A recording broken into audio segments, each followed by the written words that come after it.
đã không giữ được nhiều hạnh phúc cho em. Nhiều khi giận nhau, nước mắt em cứ rơi thật nhiều. Anh xin lỗi em, hãy tha thứ cho anh lần này. Đừng rời xa anh, em nói đi, em rất yêu anh. Nhưng ngày cuộc sống không như anh đang ước mong, của một tình yêu sẽ hạnh phúc sống như bao người. Một người yêu em đắm say, một người bên em mỗi khi.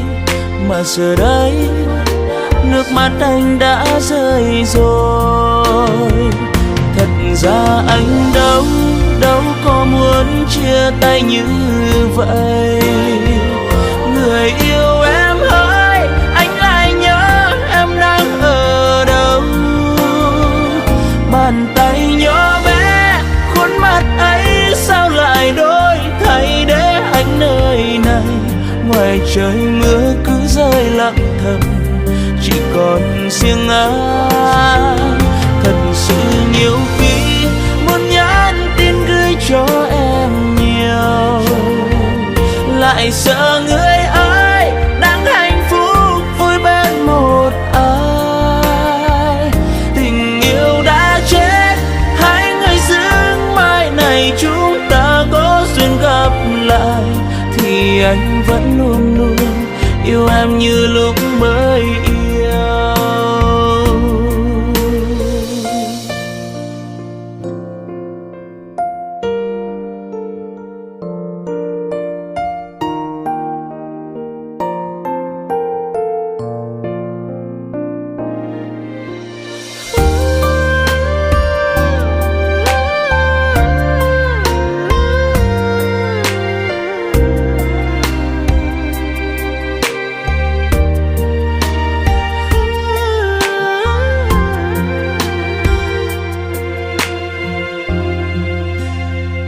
Anh đã không giữ được nhiều hạnh phúc cho em.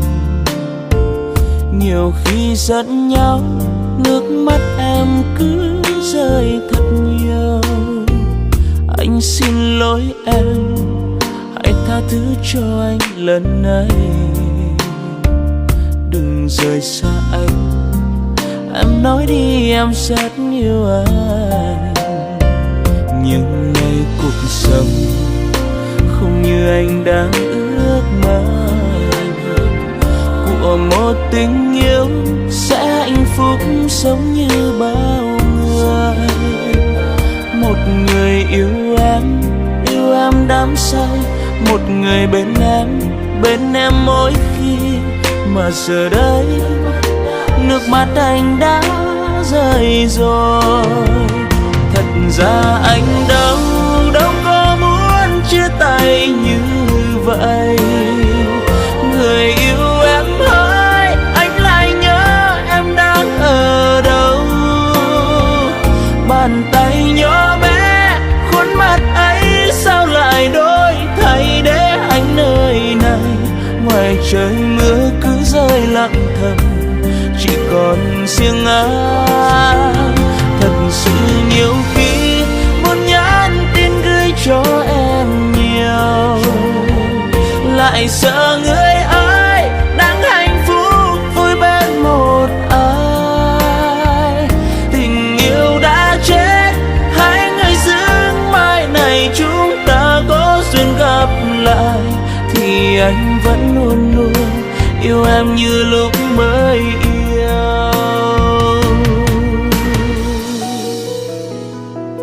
Thật ra anh đâu có muốn chia tay như vậy. Người yêu em ơi, anh lại nhớ em đang ở đâu. Bàn tay nhỏ bé, khuôn mặt ấy sao lại đổi thay để anh nơi này. Ngoài trời mưa cứ rơi lặng thầm, chỉ còn riêng anh.